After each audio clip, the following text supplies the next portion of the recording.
KT McFarland, Fox News national security analyst, is our guest. KT, do you think that this president has the ability to achieve that goal? Look, I'm going to be in this unusual position of saying everybody's wrong. I'm a hawk, and I don't mind using American military forces to achieve objectives and to protect America's vital national interests. But I don't see how this, but I sure don't believe in using American military force in a war you can't win. And I also think that if a policy is so complicated that it can't be explained or understood, it's probably not a very good policy. So Obama's going to talk tonight about a third Iraq war. Now, he's not going to call it a war, but it's a war that he plans to have go on for a long time, past his term of office, depend on as yet unformed alliances, a new Iraq government, a new anti-ISIS coalition, and have a vague goal. Now, he won't call it a war. He won't seek permission from Congress, although he's going to inform them. And he thinks that the goal of getting this new coalition formed will take a while but ultimately succeed. Now, what's his goal? To degrade and defeat ISIL the same way he's gone after al-Qaeda. Well, that one hasn't gone so well. You know, al-Qaeda, bin Laden is dead, and the president deserves full credit for that. But al-Qaeda and its affiliates are now in more places and in greater strength than ever before.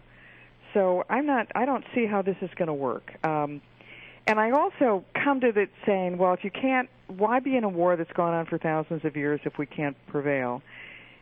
What's our interest in the Middle East? It's oil and terrorists. We want their oil, and we don't want their terrorists. Now, a decade ago, we couldn't get their oil and get rid of their terrorists without being involved.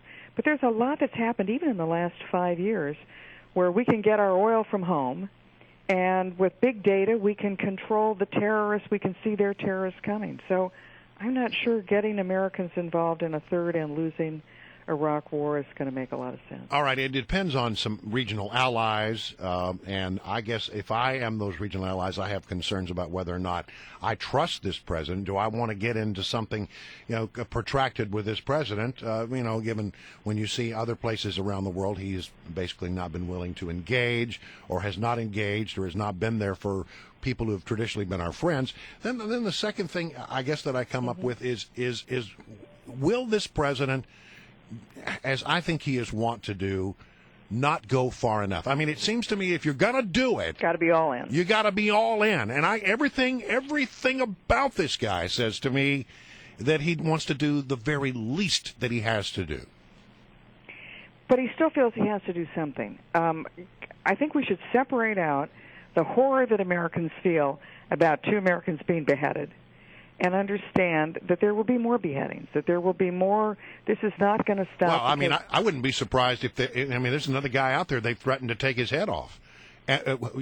Don't you imagine this is going to, I mean, I hate to say it, it's going to be announced just before the president gives his speech. You know that's going to happen. Absolutely. So is there another way to deal with this other than getting America involved in another Iraq war? Why not? Bombing is good. Bombing everything that moves that ISIS has that's moving towards other regions, that's good. Bombing the Syrian headquarters of ISIS, that's good. But this sort of open-ended American involvement that's going to go on past Obama's presidency, that's this sort of vague goal of defeating and destroying, denying ISIS. You know what I didn't hear from the president and any of the people commenting is what we heard from David Cameron. The threat that ISIS poses is in 2 places. It's not just in the Middle East. It's here. But it's in the homeland. Yeah. David Cameron talked all about protecting the British Isles and what he was going to do to prevent terrorists from coming to the British homeland and having terrorists attack there. He didn't talk a whole lot about what's going to happen in the Middle East. President Obama's only talked about the Middle East, but we've had no discussion about protecting the homeland, about securing the border, about dropping political correctness to see terrorists coming into the United States. So where's that conversation? To me, the more immediate threat is the homeland. KT McFarland, there's also going to be a lot of talk about Syria tonight. A lot of people are putting pressure on the president and suggesting that Syria has to be a major part of this equation. I have two questions regarding that. Number one, is it wise for us to continue to fund these Syrian rebels, moderate Syrian rebels, we keep being told, when we don't really know who they are and where those arms end up and where the money goes? And secondly, what's Vladimir Putin going to say about all this? Because he seems to have something to say about stuff that happens in Syria. Well, first of all, arming the moderate Syrian rebels, look, the Syrian rebels are compromised by al-Qaeda.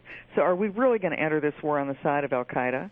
Are we really going to, the Iraqi government is really, I think, the sock puppet of Iran. Do we really want to enter on the side of Iran? So wait a minute. Al-Qaeda, Iran, these guys are not our friends, so we're going to get involved with them to fight another enemy, ISIS? It's too complicated. The snake pit is too terrible, and they will switch sides, have new alliances. The whole time we're still trying to figure out who we're fighting. And as far as Vladimir Putin, laughing all the way to the bank. I mean, we're distracted by the Middle East while he's gobbling up Eastern Europe. The Chinese, they're looking at this and say, great, you guys just bleed it out. We're going to prevail in the end. So I just don't see us getting involved in another war that we can't win for objectives that we can meet in other ways. Wow. Making our own oil, defending our own country. All right, KT, listen, I know that you'll be talking quite a bit about this today and probably tomorrow on Fox News. We'll be sure to keep an eye out. And you can follow KT directly on Twitter, KT McFarland with a D. Thanks, KT. Thank you.